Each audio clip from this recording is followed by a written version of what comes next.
Hello, everyone, and welcome to the Graceologie with Gwen Smith podcast. I'm Gwen Smith, and I am so glad you joined me today. Around here, we have fun, faith-focused, grace-filled conversations, all to help you know and trust God more. Our discussions are honest, often humorous, and always practical. And they're going to encourage you in meaningful ways to live out and lean on the grace of Jesus in the midst of cluttered, messy days. You got any of those? I know I do, and I can't wait to get to today's conversation, which is all about how you can savor the season of midlife. My guest today is the delightfully charming Lisa Jo Baker. And instead of talking about how things are supposed to be, Lisa Jo would rather discuss the way things really are. You know, hard, scary, stretching, and wonderful. A longtime community manager over at Encourage, she is a best-selling author of Never Unfriended and Surprised by Motherhood. And now she's written a brand new book called The Middle Matters. And y'all, it is so good. It is so good. Today's show isn't a how-to conversation. It's a Me Too conversation. It's one of sisterhood and friendship on the sweetest, most enjoyable level. We talk about silly things like muffin tops and stretching things like seeing each day instead of seizing it. And serious things like learning to be the truest version of yourself. Lisa Jo challenges each of us to slow down and savor midlife rather than trying to outrun it. But she doesn't preach about it. Instead, she grabs both of your hands, looks you eye to eye, and shares story after story that will leave your head and your heart swirling with both validation and inspiration. So if you ever get discouraged by the unglamorous side of midlife, momming, matrimony, or muffin tops, then today's episode will speak life, joy, depth, and meaning to your soul.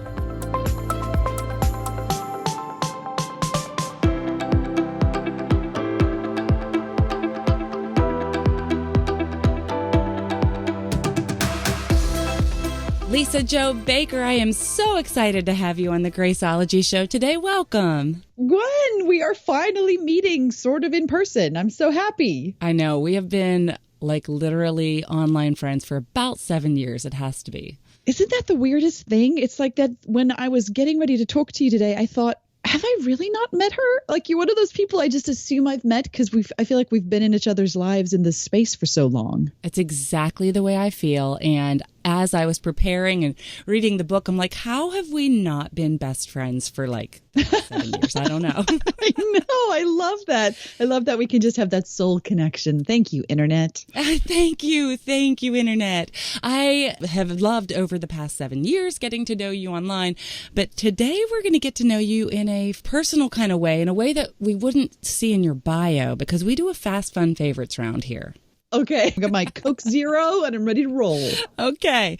Lisa, what time do you wake up? I'm not an early bird, Gwen. I am not. I always read posts about moms who want to get up super early and have devotions and be ready for the day. And I'm basically like, children, wake me up when you're ready. And I'll drive you to school. I promise you, you really are my bosom friend. Okay. It's not quite that bad, but it's close. I hear you. HGTV or Food Channel? HGTV. Okay. What emoji do you use the most? The laughing face. The laughter with tears. Yes, that one's a good one. Cilantro, yes or no? The fact that I don't quite know what it is probably a no.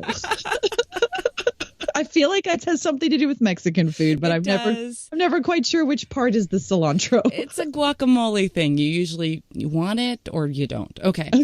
All right, you're funny. Okay, how many languages do you speak? Okay, fluently 2, but I can get by in 5. Wow. Impressive. Okay, favorite movie of all time? Oh, no. Nope. I refuse to pick. It's impossible. I love movies so much. They are like a 6th language. You want me to pick a baby here? That's impossible for you. I'll give you some categories. Okay. So Moulin Rouge, favorite musical, definitely. Okay. Baz Luhrmann, love him so much. Serious movie, The Mission. So sad, so tragic, beautiful score. But then like action rom-com, The Princess Bride. Oh my goodness, one of my top faves. And then when it comes to TV shows, which I love very, very, very much, anything written by Aaron Sorkin, I will just binge watch it over and over. So he's the writer of The West Wing, Sports Night, The Newsroom, Studio 60 on the Sunset Strip. He wrote The American President. He did the Facebook movie. Yes. So is that enough? Terrific. It's literally, movies are a love language for me. My mom used to take me out of school because there were important movies to go and see. I'm not even joking. That's a real thing. That's so awesome. That was a very comprehensive answer. Thank you. I know. My brothers actually own a movie production company and make movies and TV shows in South Africa for a living. So they're there you be very disappointed you did not choose one of their movies. That's true. Okay, what is your go-to makeup item? I love MAC makeup, and I have worn for the last decade their Studio Fix, which is like a foundation concealer. It's like a liquid powder combo. It comes in a compact, and I just swear by it. Studio Fix is what it's called, and I wear their color NC30. Nice. Okay, excellent. I think we've kind of answered this, but are you usually early or late? Oh, late. It's terrible. Nighttime Lisa Joe is just the bane of morning Lisa Joe's existence. I love it. Lisa Joe, what is your guilty pleasure? Netflix. Okay. All the Netflix. Yeah. Chips or pretzels? Chips. Favorite candle scent? Vanilla. Only vanilla. I don't like any other scents. Wow. Okay. I don't like this. I don't like scents. And so vanilla is like a neutral, so I can handle that. Perfect. If you were a flower, what would you be? Ooh, a tulip for sure. Wow, good answer. Okay. Yoga pants or jeans? I actually like jeans, but they have to be really old, ratty ones that are super comfortable. Perfect. Favorite Bible story? Ooh, oh my gosh, the pressure. Holy cow. So this has got to be seasonal. It's not like lifetime, right? Right. Can I say two? They're short. And I think it's because I'm in this season in the second half of my life where I appreciated Jesus who lets us ask questions. Thomas, who the world has labeled Doubting Thomas, but Jesus just called him his friend and showed up and let him look. And then the thief on the cross dying next to Jesus and just, in that moment is like, hey, man, can you remember me when you come into your kingdom? And Jesus doesn't say, well, here's the prayer you need to pray and the 3-step plan. He's just like, yes. Yeah. He just says yes. Gosh, I love that story. Yeah, that's awesome. Very cool. All right, don't answer Jesus to this one, but who do you look up to the most? I really do think my friend Christy Purifoy, who we host a podcast together, we've been friends since we were baby newlyweds without children, and I love her so dearly. And I think in many ways it's because she looks like and behaves almost exactly like my mom at this age. So it's kind of like being best friends with my mom. I love it. And my mom passed away when I was 18, so there's something very special about it. That's so cool. Yeah, we had Christy on this show already. Yeah. Pacemaker, and she's darling. So I can see her being someone to look up to. That's amazing. Okay, let's switch gears. And what is your most embarrassing moment? Oh, no. Okay, so last summer, my boys went away to sleepover camp for the first time. And when they came back after a week, we were like waiting to meet them and we're so excited to meet them. And then when they got off the bus, they both were in really bad moods with one another. Mm-hmm. And I guess it's because my younger son, while peering out the window when he saw me after a week away, yelled at the top of his lungs because as he told me, he was excited to see me and the glass was distorted on the window of the bus they were coming in. And so he yelled out loud and he thought he was saying it in his head, wow, what's happened to mom? Why are her arms so big? Oh my goodness. And I was like, thank you, son, for publicly calling out the fact that your mom is a 44-year-old lady who does not work out as much as she wishes she does. And then my older son was really mad and they got in a fight in the back of the bus over the honor of the shape of my arms. There you have it. What do you expect from a woman who has a section in her book called Why the Middle of Your Muffin Top Matters? I'm leaning into this season, man. I love it. Okay, we're having the long edition of I know. Favorites Sorry. No, because I'm like a verbal processor. Can you tell? I just had so many questions for you. Here's the next one. What celebrity would you want as your best friend? Who do I love so much? Jennifer Garner.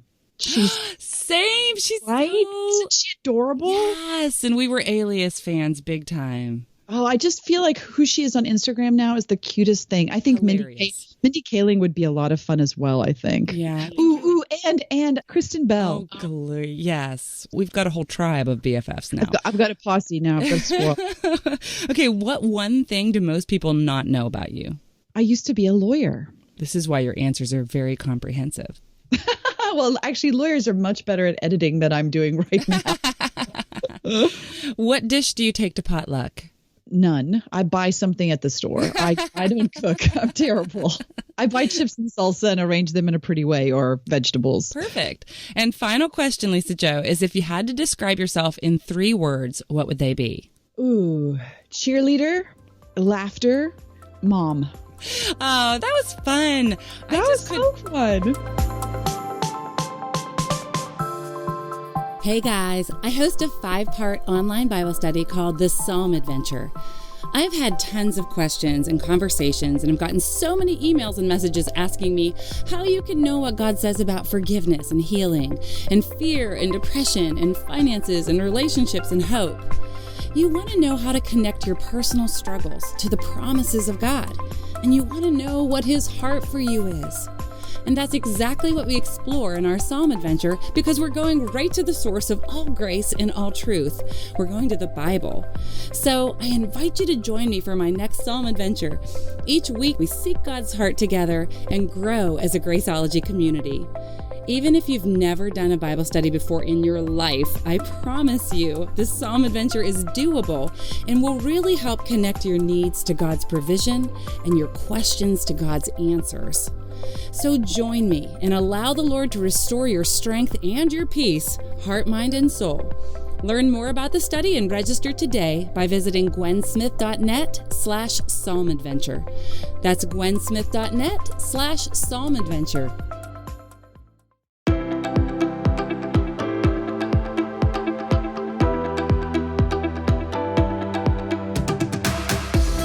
I could not stop with the questions when I was preparing for you because you are so fun, and I just would love for you to go ahead and do the formal tell my Graceologie community, besides all these fun questions, give us a little background of who you are.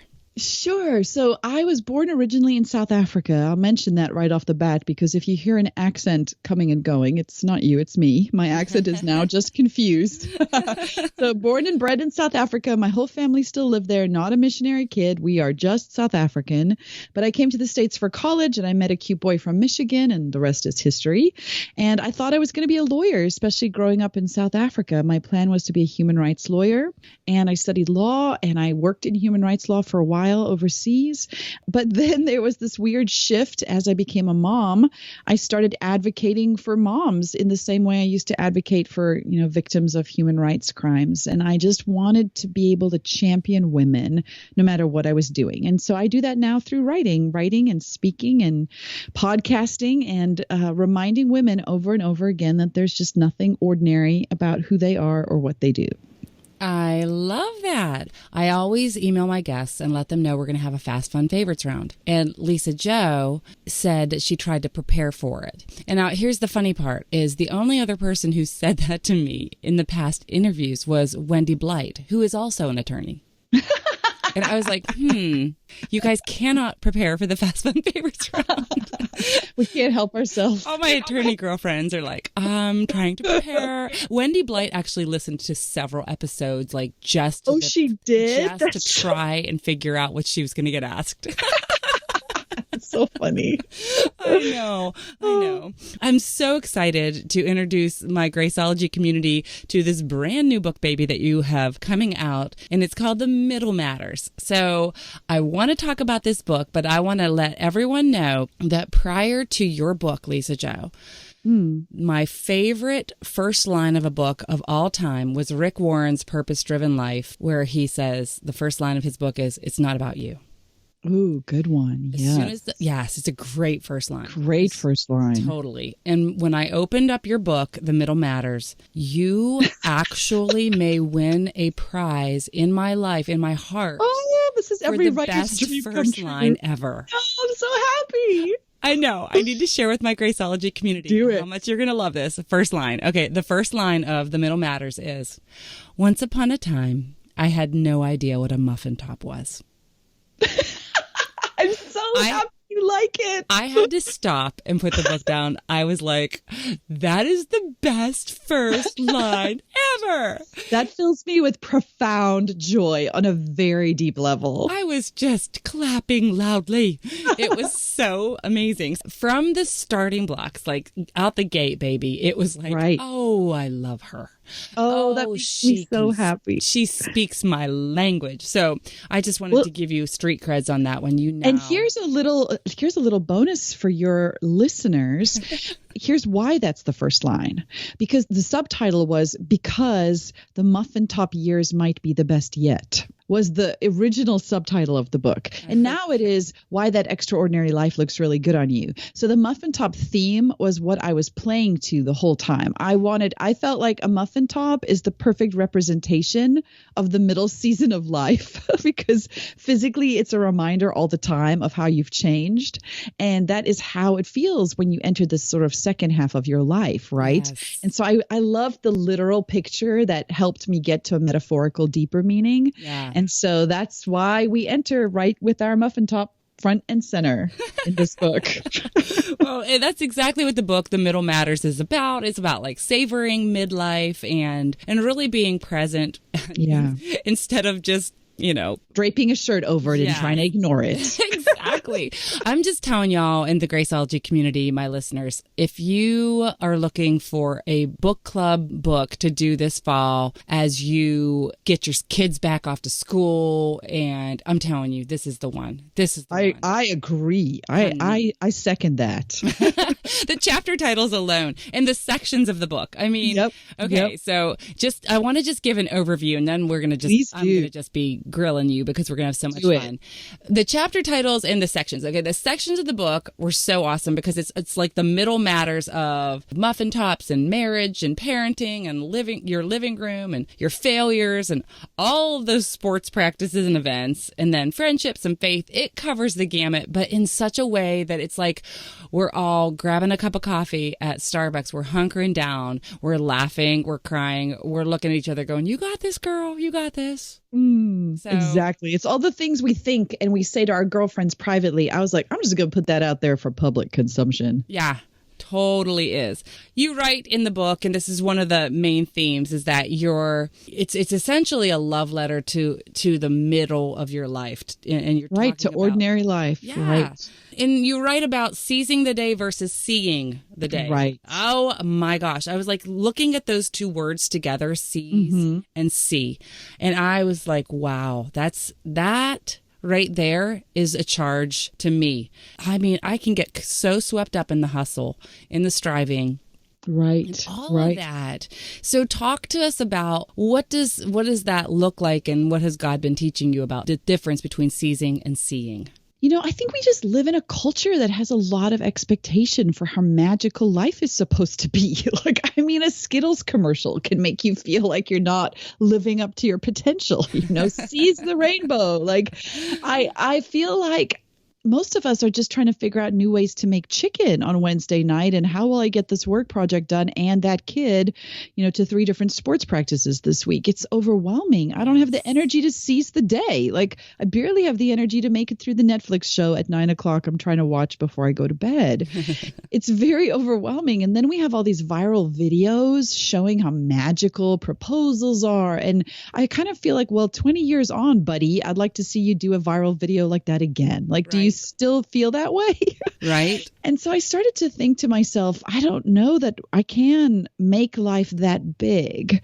But what I realize is that life is really made up of a million small moments that will just pass me by if I'm not careful. That'll get crushed under miles of carpool driving. And what really will get you, though, is every now and again, there's going to be that afternoon at that sports practice where that thing happens on the field with your kid that makes you want to cry, something beautiful, something moving, something that's full of courage. And so I realized, so I'll give you the moment it happened for me is I was at a track meet. for my firstborn. He was lining up in the starter's block to run the 800 meters, which I ran as a scrawny 16-year-old girl in South Africa, who at the time swore she would never get married or be a mom. And here is my son lined up at the starting blocks, my South African-born son, under an American sky, getting ready to sprint his heart out.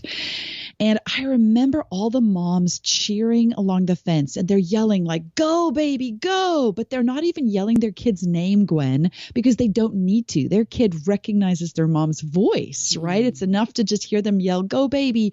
And sometimes the kids they're cheering for the loudest are the kids coming in dead last. But those mamas are just screaming, and my boy was running, and I stood there at the fence with tears running down my face, and I thought to myself, I'm going to write this. Like, I am going to write this moment, because that was me seeing the day.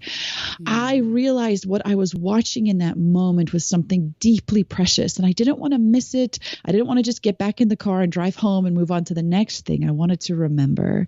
And so seeing the day is kind of like taking a mental snapshot of what's happening so that you can remember it. And so that's why this book, I always tell people it's like a photo album, and the photos are taken with words to help you see these nuggets hidden in the middle of the routine. You know, it took us 2 hours to drive to that meet. The rest of the day was very boring. Like, track meets are very boring. You're like waiting for 7 hours for whenever your race of 2 minutes is called. But in the middle of this sort of, 18-hour marathon of driving and being and driving home and preparing, there were 2 minutes where my whole heart felt like it was going to burst wide open.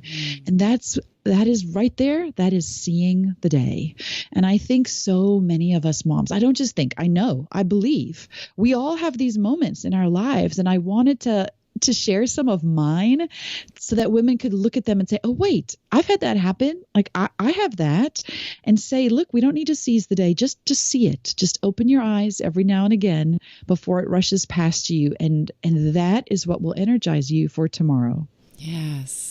Oh, I love that. That's why I think I enjoyed what I've read of your book so far. I have to read and look through a lot of books interviewing guests for this podcast. Yours, I'm going to finish. Like, the highest praise. I don't think I've ever said that to another Glory, guest. Hallelujah. I know. Because it is. I feel like I'm with you in those 2 minutes of magic. Yes. I want you to feel it. I want you to step inside my skin and be holding onto the fence and feeling your throat burn with tears as you're reading it. And the thing is it's not made up magic. It's real magic. Right. And not only that, but getting to jump up and down with you along the fence at the track meet reminds me to be present at my kids' track meet. Yes. I'm hoping women will have almost a new set of glasses after this book. Yes. And you kind of like, my 8-year-old gets super excited about the 3D glasses that come with the book. That book fair tricked her into buying again. But she's like, oh, look how I can see this picture. And I think that's how life is. I think we can either be rushed and harried and frustrated and tired, which we all are, but in the middle of it, every now and again, we get the option to see our lives differently. And so I love that you said that. And the book, it's easy reading, right? Because it's a collection of essays. You can jump in and out. You can go into the marriage section, or if you've had a bad day parenting, you can jump into the parenting section and know that you are not alone. Yes. And it's not a how-to. No. It's a me too. It's really. Oh my goodness. You just hit a little pivot there. It's not a how-to book. It's a me too book. Yes, because it's stories we've all lived. Everybody. None of these are unique just to me, right? I mean, I'm hoping everyone reading this book will be like, oh yeah, been there, had that story in my life. It's so true. It's like that C.S. Lewis quote, friendships begin when one person says me too. Yeah, I love that. Today's show is sponsored by FabFitFun. I love them, y'all. The 2019 FabFitFun Fall Box is now on pre-sale. This is exciting. And you can use coupon code Graceologie for $10 off your first box at fabfitfun.com. Y'all, FabFitFun is a women's lifestyle subscription box filled with full-size, premium beauty, lifestyle, fitness, home, and tech products that are sent straight to your doorstep every season. They take the hassle out of shopping by doing it for you. Every box is customized to your specific interests, and then they deliver the seasonal must-haves that you need. It retails for $49.99, but always has a value of over $200. Save money on quality, full-size products today because these deals do not last. So use the coupon code Graceologie for $10 off your first box at www.fabfitfun.com.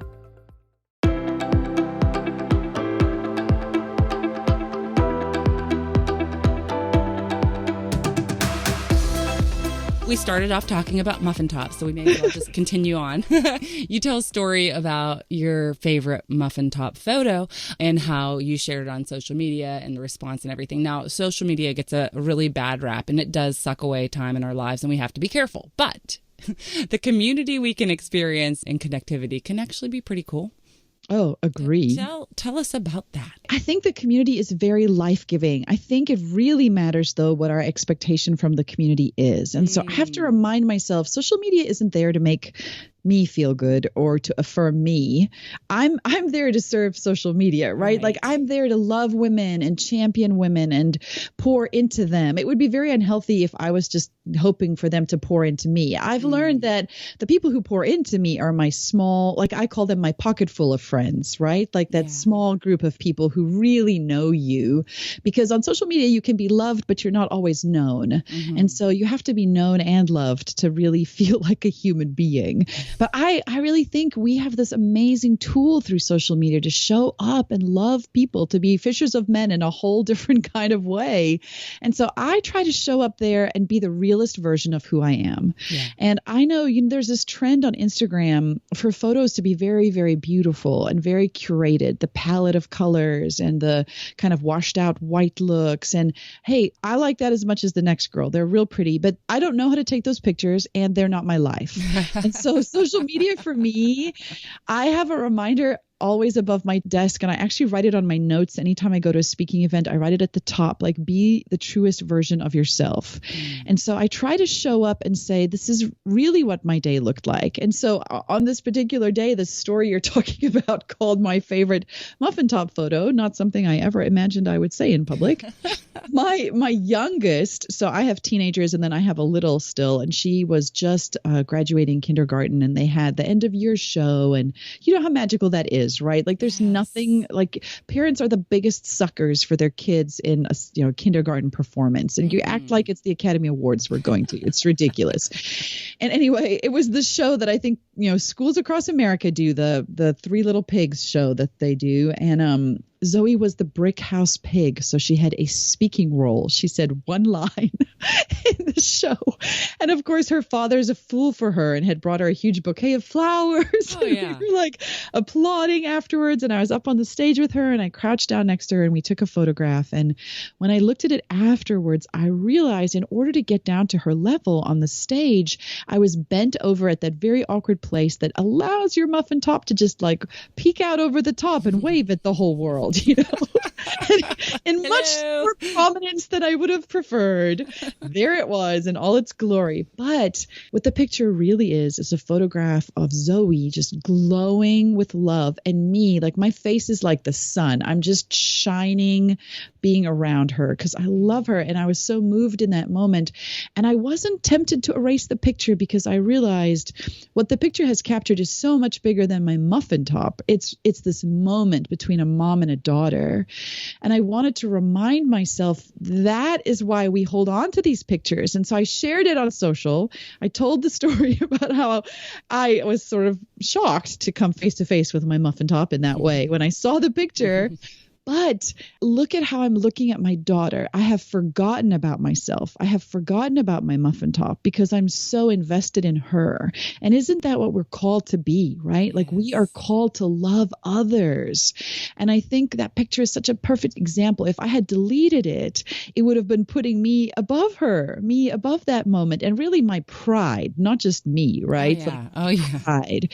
And it's funny, early readers of the book, there's so many moms who've posted pictures on social now and tagged me and said I wasn't going to share this picture, even though I love this moment with my kids because I was embarrassed of how I looked in it. But now I've decided to share it anyway because I realize it's not about the thing I'm self-conscious about. This is a picture of this moment, these children, whatever we're celebrating. And so I love that other moms are proudly sharing their favorite muffin top pictures too. I would like to start a new hashtag muffin top moment. Can you imagine? I'm writing it down. Muffin top moment. We have to tell women that they can't keep hating themselves. And for me, the muffin top was bigger than just our literal muffin top because the whole book then covers a gamut of parts of our lives women are embarrassed or don't want to talk about, right? Yes. Our failures or our fights in our marriage or our very difficult parenting moments with teens. Like all of these are muffin top moments. Yes. And life is made up of them and we have to talk about them. Well, and it's almost like an admission of vulnerability. Oh, absolutely. You know, and if we get this movement going, if you are listening and you have a picture that you love, but you're not going to post it because of that, you go ahead and do it, girls. Do it. Use Post it and tag hashtag us. muffin top moment. And then you need to tag both Lisa Jo Baker and me. I'm at Gwen Smith Music. You got to do it. Because honestly, it's actually taking the mask off. It's like, okay, let's just be real here, people. And it's taking something back that I think has been taken from women. Like, since when does being a mom need to be defined by our size or our age or our fitness? You know, it's almost as if moms have to wear this imaginary version of themselves all the time. Like, since when do we have to be embarrassed of these bodies that bore children, you know, or these bodies that prayed over babies they were adopting or went through in vitro fertilization? Like, everything we carry is marked on us. And I don't think we need to be ashamed of that. I think we can claim it and say, I look this way because of these kids in this picture with me. And I take it back. I celebrate it. I don't hide it in shame anymore. And another thing that our world is doing now that you talk about in the book is everything from we are getting pictures of actual engagements, like while it's happening. Like there's photographers and videographers. Can you imagine the stress of setting that extra. up? Oh my gosh. But there's just this obsession with every ounce of romance is I know the staging. Yes, so overwhelming. Can you imagine the pressure of going to prom these days? Like I thought it was bad enough back in the day just picking a dress and hoping a guy would ask you. I know. Prom poses are like they're a big thing. Like it's so crazy. No, it's crazy. I know. So there's this huge emphasis on these amazing love stories and on the narrative of them. And yet when we're in the middle and we're married for me and Brad, we're like in our over 20 years now. It's like us too. It becomes you talk about it can become boring. And so what do you do with that? And I'm wondering like have Hallmark movies messed us all up? I don't know. No, because Hallmark movies always end right before the marriage starts. I know. You're like, wait, what do you mean? You've covered like 0.0000001% of the story. You've known each other for 9 whole weeks and you are so in love. Oh my goodness. But so talk to me about what you share in the book and how you encourage your readers with regard to, the messy middle of marriage. The breaking point for me was a few years ago, I saw on Huffington Post parents, I think, or maybe it was Huffington Post teen, they have what they call the quote, teenager quote of the week. Okay. Oh. This was the quote. My life will never be complete until someone has run through an airport for me. Oh. And I just thought, no, like hard no. Okay. What are you talking about? That's the pinnacle, like those few seconds of your story. So I wrote an essay and it's in the book called When You Think Your Love Story is Boring. And I talk about how my husband has never run through an airport for me, but he has been with me as I bore down and delivered 3 babies into the world. He's gone for ice chips. He's held my hair while I vomited. He's cleaned up diarrhea from our children. He's driven the minivan with the broken air conditioning and, humid DC summer. Like that is sexy. Like commitment 20 years later is hot. The man who goes out to buy the school supplies the night before school starts will turn you on, man. Right. And I just thought that cannot be it. That can't be our idea of what romance is, a mad dash through an airport. sport that we watch in a movie cliche, but then the lights come on and you have to go back to your real life where we forget real love really lives. And so I wanted to say, no, man, 20 years in, I wouldn't go back to the beginning for anything because of how far we've had to fight and commit and choose and forgive to get to where we are now. This is the part we need to write love stories about. And so I did. Atta girl. And so we did it. I love that. Okay, so let's talk about our obsession with Chip and Joanna Gaines. I mean, oh, I know, right? So what do you think? What's that all about? You talk about the fact that we want our environment to be a reflection of beauty and yet to be real. Right. I mean, listen, so I'm not an expert. I'm not qualified. I'm just a 44-year-old mom who's trying to make sense of understanding how she feels about Chip and Joanna too. And here's my best guess. I think life is very, very messy. It is disorganized and chaotic. On the inside, right? We carry that chaos and mess around with us. And so part of how we manage it is to want to make our environment the opposite of how we feel on the inside. Yes. We want it to be soothing. We want it to be calm. We want it to look beautiful. And so Chip and Joanna are the experts at doing that. And most of us can't do that on the inside or in our houses. And so we watch the fantasy version by looking at how they do it. And I'll tell you, I stopped watching it. I had to stop watching Fixer Upper because it made me so discontent. It highlighted what I don't have, not just in my home, but in my heart. Something about watching that stirred up in me a sense of, but how are they doing it? Like, how is she 40 and that beautiful and just had a baby and runs all of these business with seemingly no effort? And I had to tell myself, well, there has to be effort. She must have a massive team, right? She has all these people helping her, tons of behind the scenes. I'm sure she has days where she's actually mad with Chip, but we don't see any of it. And I realized I couldn't consume the filtered version anymore. It made me dissatisfied with what I had because when I look around both my living room and my soul, I struggle. And so, I wrote that whole story about my janky mugs because in my cupboard, I don't have this beautiful collection of Magnolia Market mugs that I want. I mean, I was in Target the other day and my little daughter and I walked through the Magnolia Market section. She was all, oh, Mom, we need this. Oh, Mom, look how pretty this is. And I thought, yes, you are the one, beloved daughter, who gives me the janky Mother's Day mug every year. That is the reason I don't have a house that looks like this.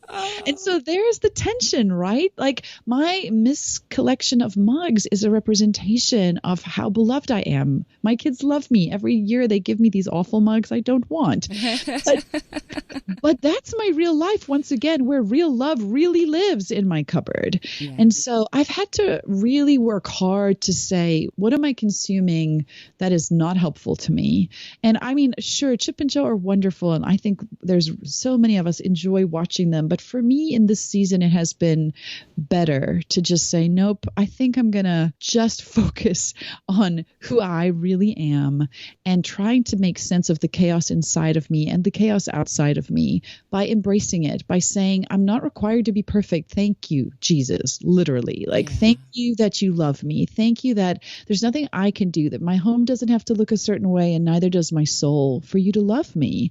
And that's what this book is. It's a love letter to this ordinary parts of our lives. I mean, Jesus arrives into our rundown version of our houses, into the parts of us that still look like the 70s home with the shag carpet. And he doesn't just rip it all out. He says, I love it and I'm going to live here and make my home in you. How profound is that? Yeah. What I see in your book, in your stories, is it's almost like you press the pause button. You have eyes on the tension. You're intentional to step away and say, what is going on here on a soul level? And is that positive for me? Is that helping me experience the contentment that the Lord has for me and he would want for me?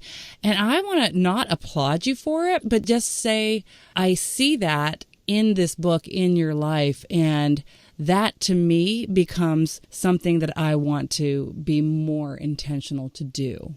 Well, that's very kind. I'll say I don't do it perfectly, and it's very hard. We live in a culture that is designed to have our eyes outward focused, on what other people are doing. Everything is set up that way. Even HGTV and cooking shows, right? It's like, look at what they are doing. And it's very difficult then when you then look back at yourself not to feel like you're found wanting, that I'm less than somehow.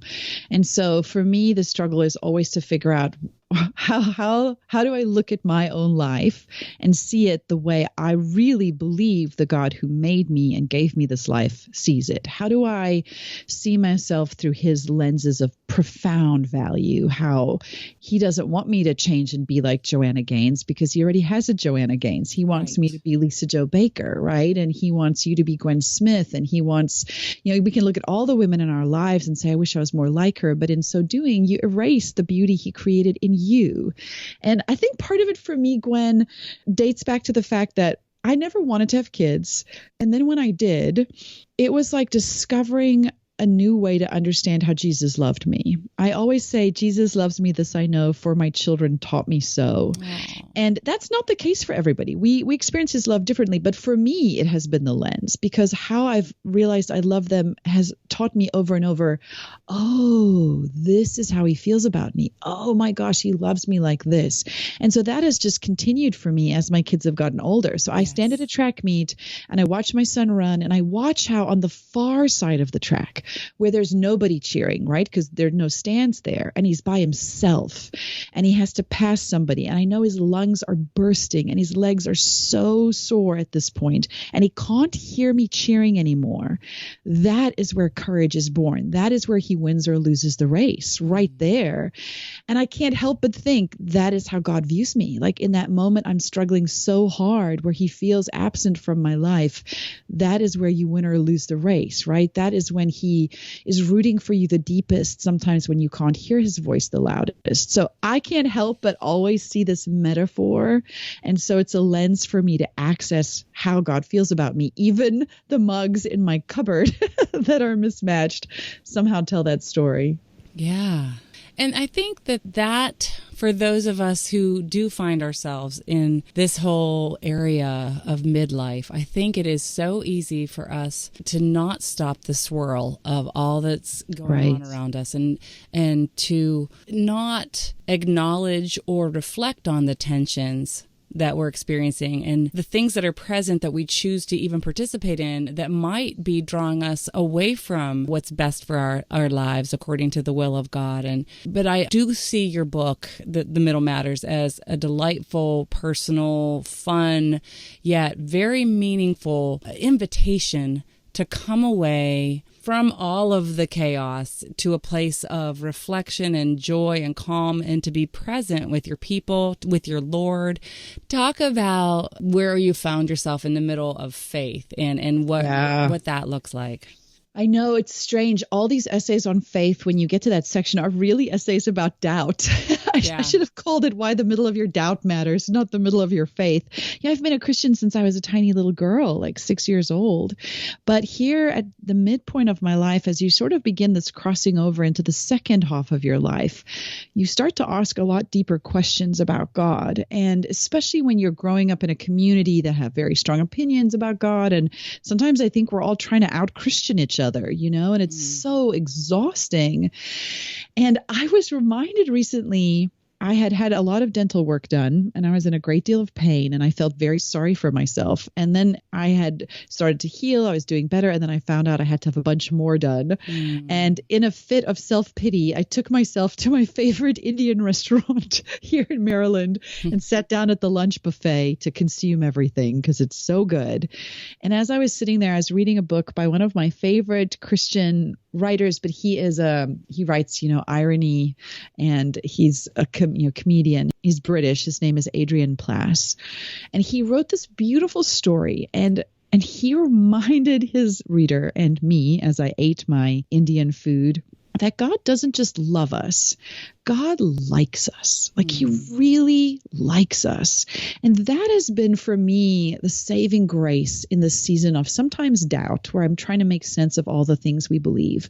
We don't just believe in a God who loves us, who's holy, who's omnipotent, omniscient, all those big words you learn, right? Yeah. He's a God who likes us. He likes your quirks. He likes how you style your hair. He likes your weird way that you like to butter your toast or the way you like your coffee. He likes the details about us that we like about our kids. I like how one of my kids sleeps in a literal pile of stuffed animals. I liked how one of my kids always has to dust her feet before she gets into bed every night. What's that about? It's so weird. I don't know, but I like it. It's so quirky. Love it about her.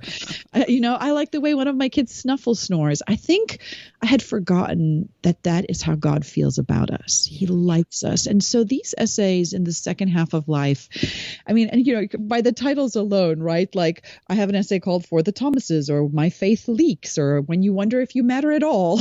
All these question mark essays that are, I hope, taking the reader back to a place where she remembers there's a God who made her in a very unique way and is very familiar with all of her quirks and likes them, really likes them. And there's nothing she can add or subtract from herself in pounds or years or success or failure that would make God like her more. That has made such a difference for me here, to just lean into that and to let God like me. Yeah. That's kind of a mind-blowing act of faith, I think. Well, I know that had to be speaking to the heart of many, many on the other side of the microphone. And I am very grateful for all that you've written, for all that you've shared with us today. I'm thankful for the laughs and the fun, but I'm just grateful for what God's doing in and through you. And I would just be honored if you would just take a moment to pray over all of the women listening to this podcast right now, because I know that their hearts are stirred. Oh, I would be so honored. All right, sisters, here we go. Don't even feel like you have to bow your head. If you're sitting in carpool line or you're doing the dishes or folding the laundry, I'm just going to pray this over you right there in your middle. Dear Jesus, I know you see our sister right there. You see her. You know what her fears are. You know what her doubts are. You know what she wishes she was or she wishes she wasn't. And I just pray you will speak into her right now the words, I love you, but more than that, I like you. I like you for who you are because of who God is. That his love is enough for both of us. That you don't have to meet any expectation other than showing up as his dearly beloved daughter.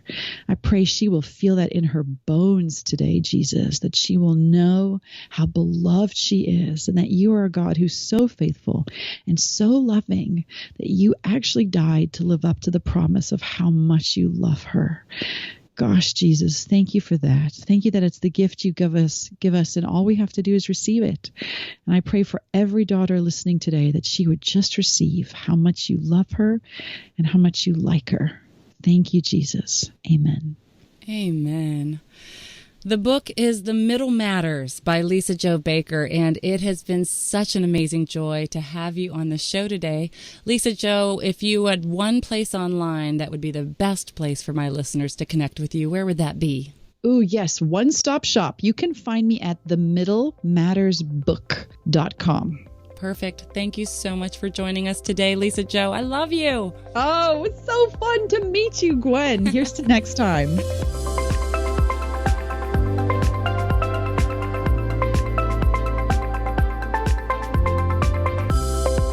Such an amazing conversation, right? Lisa Jo is awesome. Be sure to visit her online and connect with her on social media. Today's show is edited by Chad Shuping, and the music is by premiumbeat.com. If you have any questions, comments, or topic suggestions, you guys, I love hearing from you. So please send me a note directly from my website, which is gwensmith.net. All of the links and the show notes from today's episode can be found at gwensmith.net/Graceologie. That's gwensmith.net/Graceologie. Thanks for joining me today. I'll be back soon with another episode, but until then, if you haven't already subscribed, please go to iTunes and subscribe to the Graceologie with Gwen Smith podcast. Subscriptions and reviews on iTunes make a huge impact. They help people find the show. They really, really matter. So please, if you haven't yet subscribed or left a review, head over to iTunes and do that. That would be amazing. And be sure to connect with me on social media. I'm at Gwen Smith Music on every platform. And the show is at Graceologie with an IE on every platform. Now get out there and have a beautiful, grace-filled day.